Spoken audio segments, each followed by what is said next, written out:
While God created the world, the morning stars sang together. After God delivered Israel through the Red Sea, Moses and Miriam led the people in singing. God destroyed Israel's enemies under King Jehoshaphat, while the choir sang. When Jesus was born, the angels sang, and before going to the cross, he sang. God rejoices over us with singing, and one of the only things we know for certain that everyone will be doing in heaven is singing. At New St. Andrews College, we understand that music is not an elective. It is central to our being and identity. We endeavor to train all our students in a joyful and robust musical literacy that will help them shape culture in a Christ-like direction wherever they go. Additionally, we offer the Certificate of Music in conjunction with our bachelor's degree in liberal arts and culture for students who desire extra music training beyond the regular music courses they will take as a part of the core curriculum. In the certificate program, you won't simply appreciate music or listen to it or talk about it. You will do music.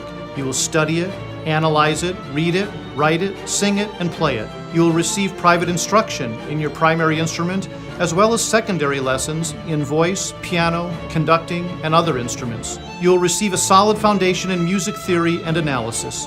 You will study music history, church music, and music pedagogy. And when you graduate, you will leave with the ability to sing, play, understand, and steward music in whatever church or community you plant yourself. I'm Dr. David Erb, and this is the Certificate of Music at New St. Andrews College.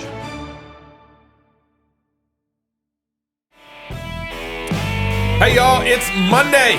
Welcome to Cross Politics. Pastor Toby Chuck Knox on the Water Boy, and we got Dr. Ben Merkle, President of New St. Andrews, our corporate partner, in the house. El Presidente. Hey, this show is brought to you, well, actually it's brought to you by Haley's Cinnamon Rolls. Ooh, oh my goodness. You missed out on those. Oh my goodness. Yeah. Did Doctor not get a cinnamon roll? You want a cinnamon roll? We don't have none. They were like ripped There's off. one left. gooey We don't and have any warm. more. They're They're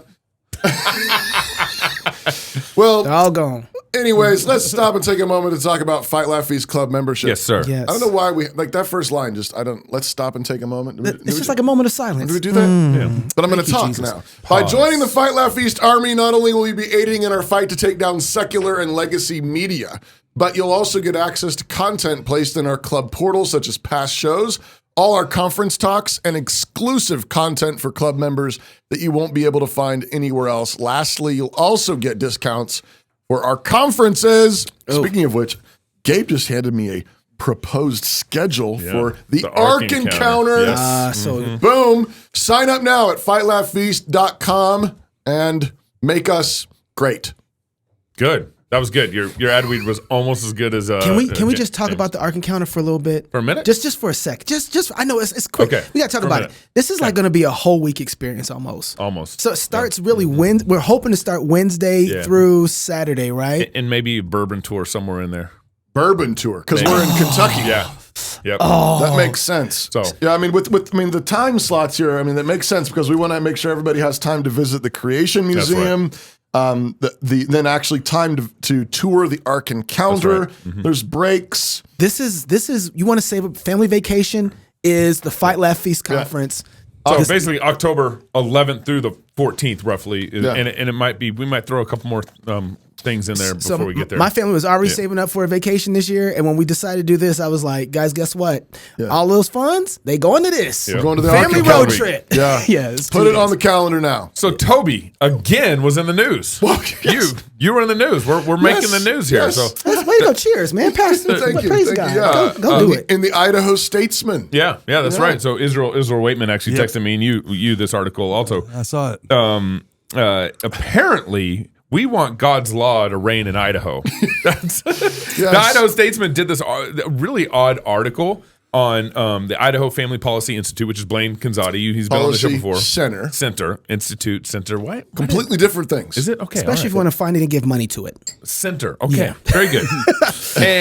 and Blaine was interviewed. So Blaine is working on legislation to ban transgender drag shows in Idaho. Right. And we used to live in this world where like that was normal. Yeah. Like not having trans drag shows, Well, not even have to put legislation forward to have that. You'd think that public obscenity laws would already cover it. You know, dudes in women's underwear twerking in front of kids. Yeah. And off the show, we were joking that we need to make me a blackface transgender person and go testify at the city council meeting. Well, the point was that people they're not getting it. They're not getting Yeah. that this is blackface for women, right? Right. That's what they're not getting. So how bad How can we then speak a language in which if you show up there black-faced, dressed up as a woman, and you would walk in and they would say, "Oh, this is racist." It's like, Oh, but he's in drag. but did you see the rest of him?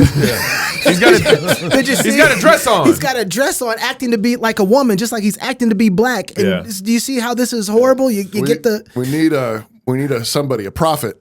Alex Stein and Ezekiel. Yeah, Alex Stein, go do it. So, anyways, in this article, Blaine's quoted a couple times. One of his quotes is, he says, "I would identify as a Christian nationalist," and then he goes on to say, "The only objective basis for law is biblical law." Facts. Like pretty simple stuff. But what was odd about the article, Toby, what was your quote in here? It was at the end. I was quoted as saying that only the Christian God sent his son to die for you. That's right. That got you in trouble, huh? Yeah, among those who believe this is Pastor Toby Sumter, a recent guest on Kanzati's podcast dealing with the law of God in public square. He posed the question, why follow Christian law rather than some other religious law? So Blaine must ask you that question. And Toby's response was, what God sent his son to die for you? What God took the curse of rebel men and women? What God endured that for you? The only God, the triune God, the Christian God, the Muslim God did not send his son for you. Facts. The Mormon God did not send his son to die for you. Yeah. That's true. In fact.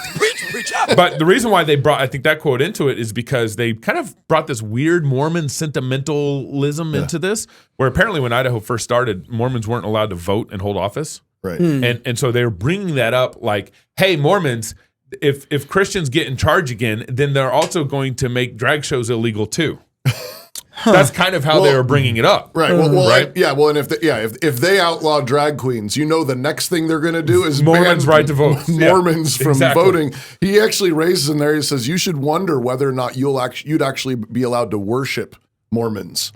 Go to have your church services if the Idaho Family Policy Center has their way. Yeah. So No, you won't. No. The funny thing is, I thought that the legislation he was working on was actually a ban on minors in drag shows. Yeah. I mean, Yeah. that's not how the article. Yeah. That's not how the article represented it. No. So it was actually specifically just you can't sexualize 12-year-old boys. right. Yeah. That's all it was. But they make this into something completely different. Right. Well, it's a bunch of they quote some Iranian law as sort of Sharia law. They're like, this reminds me of, and then they Slippery slope. But that's what When they threw homosexuals off a cliff in Iran. But the whole thing is a slippery slope argument, basically saying, but the actual bill, the legislation that the Idaho Family Policy Center I think is working on, it would prohibit doing drag shows for children, I think, is the primary thing, and where children are present, and maybe it restricts them in public places, but it's to protect children. Yeah. And he argues from that, if we can't have men in girls' underwear dancing in front of little kids, then the next thing they do is they're going to be banning Mormons from holding office, voting. and acting like Islamic terrorists or something. While they might get the trajectory wrong about where this is going, Right. what they don't get wrong is that one thing leads to another. And there is a conclusion to this at the end of the day. This is going to go somewhere. It's going to have an impact in society and culture. They absolutely get that right, unlike Christians. This is how we currently got to the place we're at right now, because Christians start seeing these little things, and then we get gay marriage. Like, whoa, where did that come from? Yeah. Well, we did something The homosexuals knew that play. They knew it, Yeah. so they can see the plays. They're able to understand that there's plays being run. They can't see the trajectory of this. They don't even know this creates better human flourishing by trying to protect our children. We're trying to pull things back because of plays that's been run on us. So they see the plays. Christians don't see the plays. For a long, long time, Christians have been out here talking about it's important that we have a foundational standard to understand law.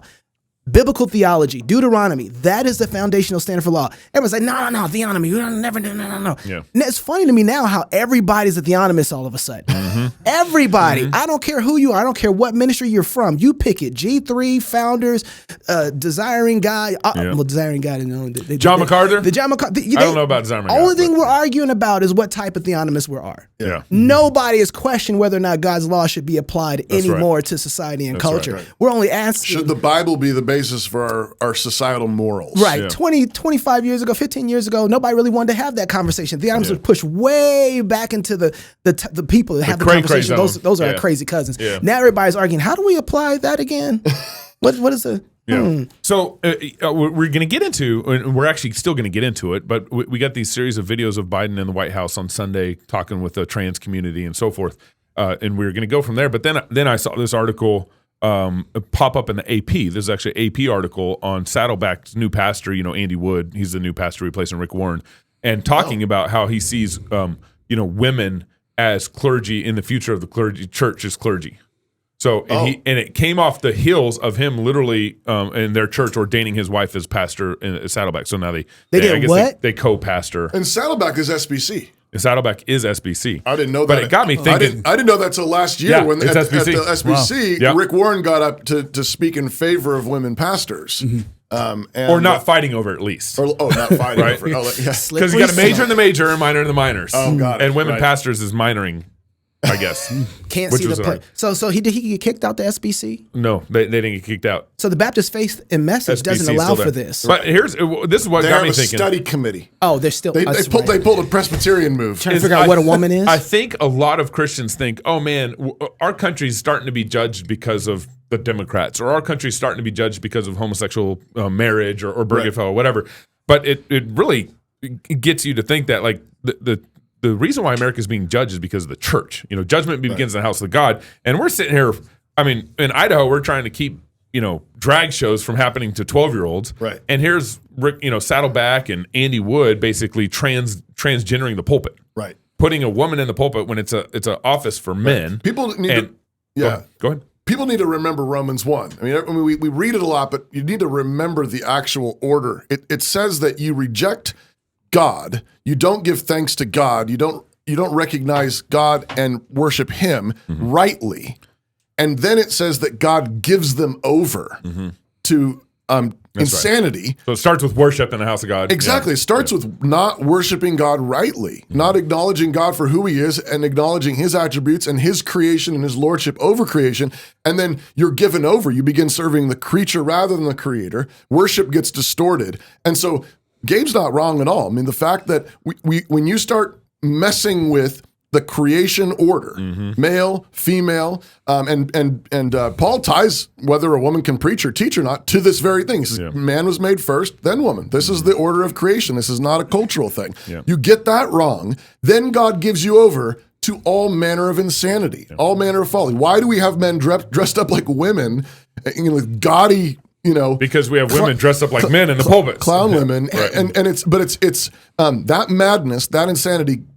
Its root is the church not worshiping God rightly, and I think that we can't say that enough. Hey, Ben, which one do you think we actually lost first? Do you think we lost it in the home first, or do you think we lost it in the church first, the roles and offices of women? Because what my brothers are talking about is absolutely right. There's offices that are sexed.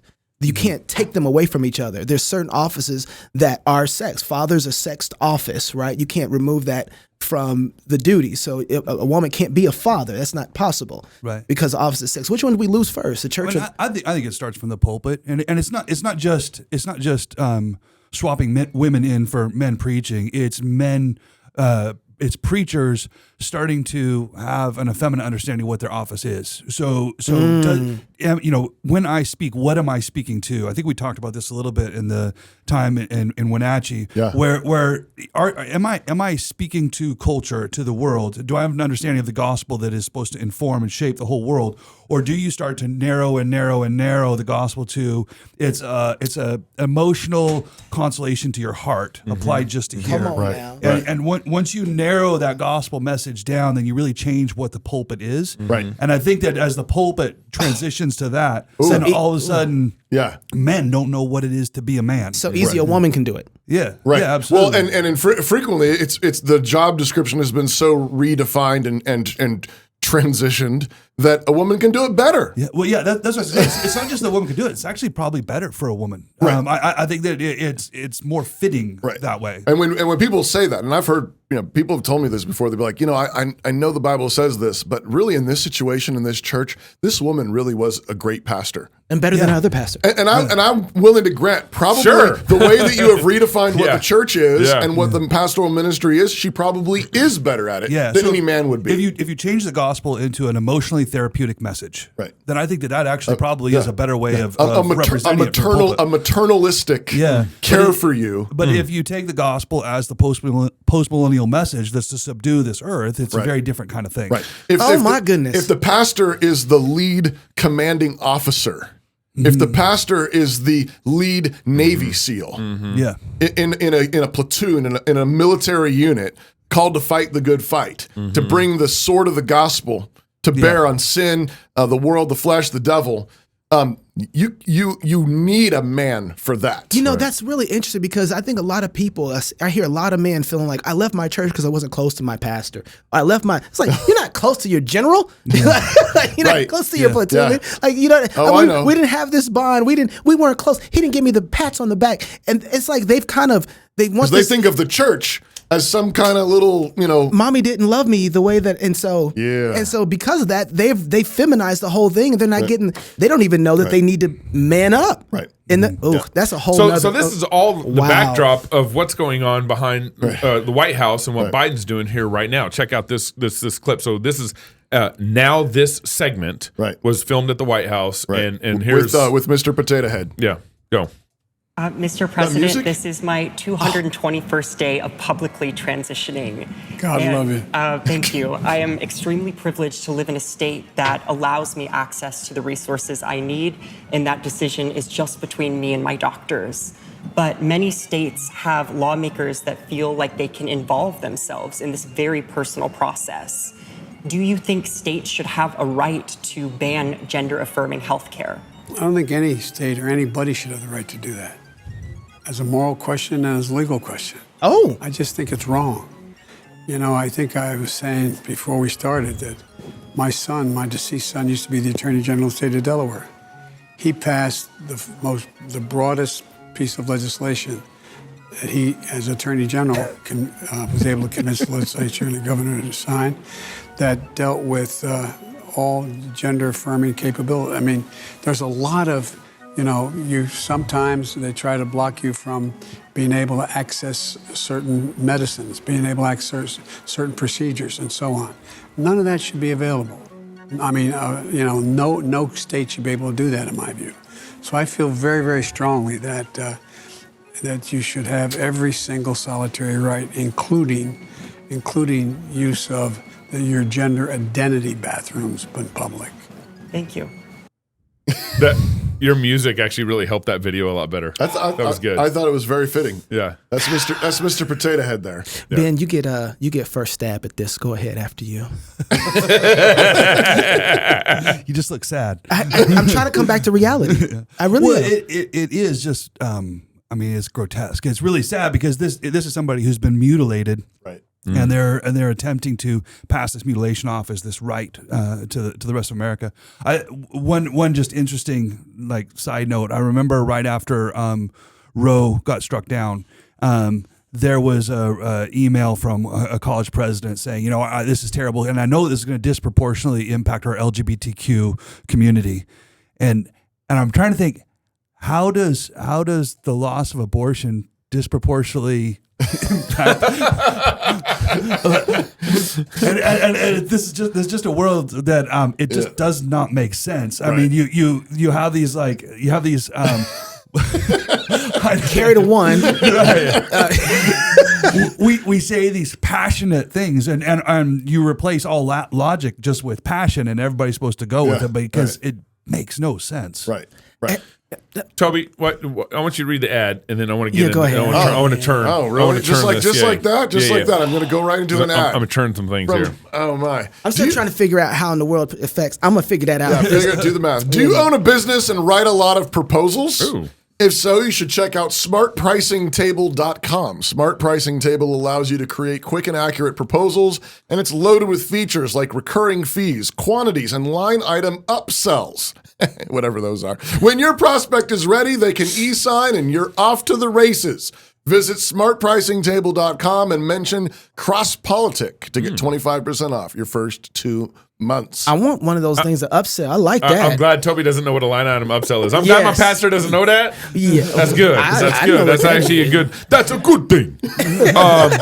So, Bernie. That was what he did. Was that what he did? We were trying to remember earlier what Gabe did on the Wenatchee show. To have Doug and Toby lose it.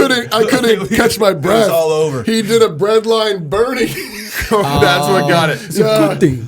That show will drop on Wednesday or Thursday, so just pay attention. The Sometime Wenatchee this live, week. so you'll be able to see what happened there. That's hilarious. Okay, so this same panel, this episode, they get into education. And of course, which is where all this is going. This is why we brought our specialist on the show. We don't want to just change the law. We got to disciple the people and raise them up into this transgender culture. That's where they're going in the panel, right? And so I want you to play the video where the gal asked the question to Biden about. It's the last video basically where the gal asked the question. Yes, this is the one. I wanted to set myself and my family up for long-term financial security by getting a college degree. But it comes at a huge cost, which makes it harder for me to help my family stay afloat and pay for my brother's brain cancer treatments. For people of color, the path to true financial security is often paved with advanced degrees. Yet the cost of simply getting a bachelor's degree can be the largest burden we bear financially. Federal student loan forgiveness will make a big difference, but it feels like the system itself is broken in some ways. What can your administration, working with Congress, do to help break this vicious cycle that is hurting the future of young people seeking an education for a better life? I used to have a good friend I went to high school with, and I say, Bob, do you understand me? He said, Joe, I not only understand you, I overstand you. I overstand. I got into a private university when I was out of high school, and can we just stop for a second? Pause a minute. I overstand you. I'm going to work this into one of my talks somewhere, some way, or one of our shows. We got that from Gabe. Yeah, I not only understand you, but I overstand you. Okay, whoever is at the White House that are writing this stuff, y'all stop watching Gabe. Y'all stop watching him and giving President Biden. All right. Good. I couldn't go there. And I had to work, which is not a problem, to go to the University of Delaware, which is much, much cheaper. Now, just in the last 40 years, the four-year university cost of a four-year university has tripled in the last 40 years to go to the school to begin with. Pell Grants used to cover 80% of a college tuition. Now it's down to about 30%. Ben, how do you overstand that? Do you overstand that? Crystal clear. Does the government have a role to play in lowering the cost of college education? Well, no, because mostly what they do is they raise the cost. Right. All of that federal money, every time they student loan forgiveness, Pell Grants, all of that, what it does is it causes colleges to raise tuition. Right. So if he says the college price has tripled in the last 40 years. That actually sounds conservative to me. Yeah. But if you look at the price of healthcare and look at the climb in the cost of healthcare, college education has doubled the increase in healthcare. Okay. And yet over this last 40 years, I would say our healthcare has actually gotten quite a bit better, whereas our college education has actually gotten quite a bit worse. Yeah. I think you could really show how it doesn't do what it used to do. So you're saying like medication has gotten better over time? If I had a choice between going to a hospital now versus 40 years ago, I'd take now. The healthcare is significantly better. As long as they don't give me that jab. That's right.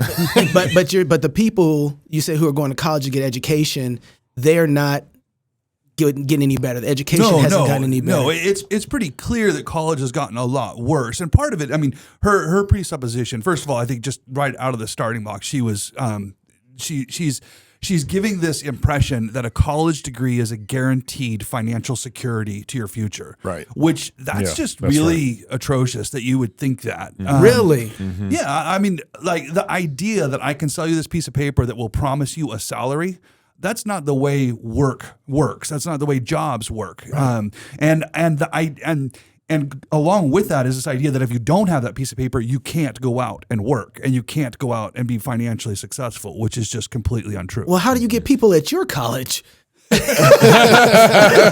everybody believes that. You do know. Yeah, absolutely. Because I promise that what I'm giving them is an education, not a guaranteed job. And education is actually, this is a thing that has happened with colleges. We've overpromised, and then in overpromising, we're no longer delivering what a college education used to be, which was actually a far deeper thing. So we overpromise by saying, you get this degree, it will get you this job. And that's how all college recruitment works now. Here's the list of salaries for different vocations. Here's the degree that gets you that job. And this is how you get this degree, you get that job. That's how you talk people into taking out student loans. I mean, it's a ridiculous idea to get an 18-year-old to take out massive debt. And I've said this before, it's the only loan you can qualify for by showing that you can't pay it back. So how do you get a that's our education system reasoning too, right? It's like, how do you get somebody to sign up for something like that? Well, you tell them that if you get this degree, then you'll get this job, which means this salary and your future's all promised to you. It doesn't ever work out like that. It's not nearly as certain as that.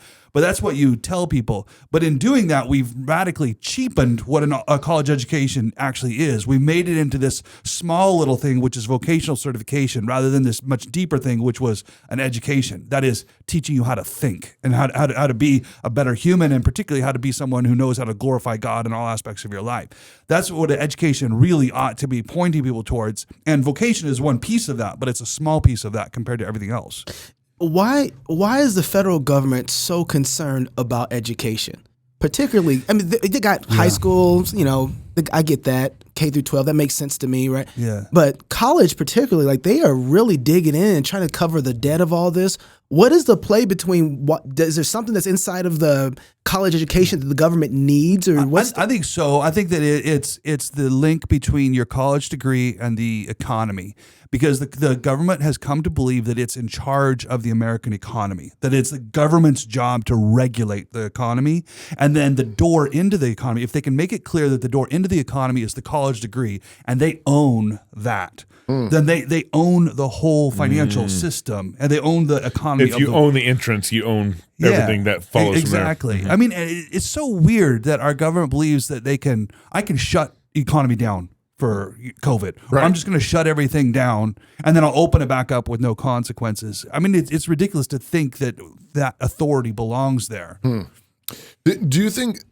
Oh man, I was going to ask something else, and then you just said that, and you've been the New St. Andrews recently did this big ed ad, and it's connected. They're the big government connected to big ed. Yeah. What's that connection? Well, so basically we're riffing off of the whole too big to fail mentality that we saw in the financial crisis, where you have certain industries where you say, this used to be an independent industry, but then it becomes so essential to American life that if that was to go down, we believe it would be too catastrophic for America. So the government needs to step in and artificially support it. But what happens is when the government steps in to artificially support it, now the government steps in to actually own it. Control it. It's a government entity now, because they're controlling it. Because now their budget is built off of government intervention and support. Exactly. Yeah, and that's the way it is for most colleges and universities. Right. We absolutely depend on the federal government and the funding from the federal government to stay alive. And so now the federal government has complete control over that whole industry. And so now you can have a president come in and say, like, what did Obama do? Like the Title IX applies to transgenderism. The Dear Colleague letters, Yeah, and you have to let boys into women's bathrooms, just like President Biden said, actually, in that earlier clip to Mr. Potato Head. And now you have, and if your budget is built off of all these Pell Grants and government loans, how are you going to say no. Right. Especially if you're a Christian college or a conservative college that believes in biblical morals. And this is the thing that people don't realize. You understand with your large state university, okay, this is probably government funding that's holding up. You've got a huge chunk of their budget is from their state allocation. And then inside tuition, you've got federal money through the Pell Grants and student loans. But most of your private Christian colleges, they don't have that state money, but they have an increased slice from the federal money. So private colleges take more from the federal government than even the than state public schools. Yeah. What? Yeah, absolutely. Oh, you can't. Okay, you might want to go backstage because that's where we about to go. Because I got some questions for you, Doc. If you're single, get married. If you're married, have you some kids. And if you have kids, go baptize them. Until tomorrow, love God with all your heart, soul, mind, and strength. Love your neighbor as yourself. Go fight, laugh, and feast. This is Cross Politics. We need to ask him what we need to do about this. Well, I want to talk about that too, but I want to talk about... It is the duty of the free man to resist tyranny at every turn. Every man will either watch his freedom stripped away or take action to protect what he loves. Introducing the A3, the newest revolutionary body armor from Armored Republic. The A3 is the new standard for lightweight multi-hit body armor. A3 plates are incredibly light at 4.6 pounds. The patented design captures fragmentation while remaining multi-hit capable. The A3 will stop up to M80 ball, yet comes in at only 0.7 inches thick. The A3 is the thinnest NIJ .06 compliant or certified composite standalone plate that includes the drop test. The A3 is the first of its kind, patent pending, that combines an alloy strike face with polyethylene backing, revolutionizing body armor technology by providing strength and durability while remaining sleek and maneuverable. The A3 is the new standard in lightweight body armor. The fight against tyranny just got stronger.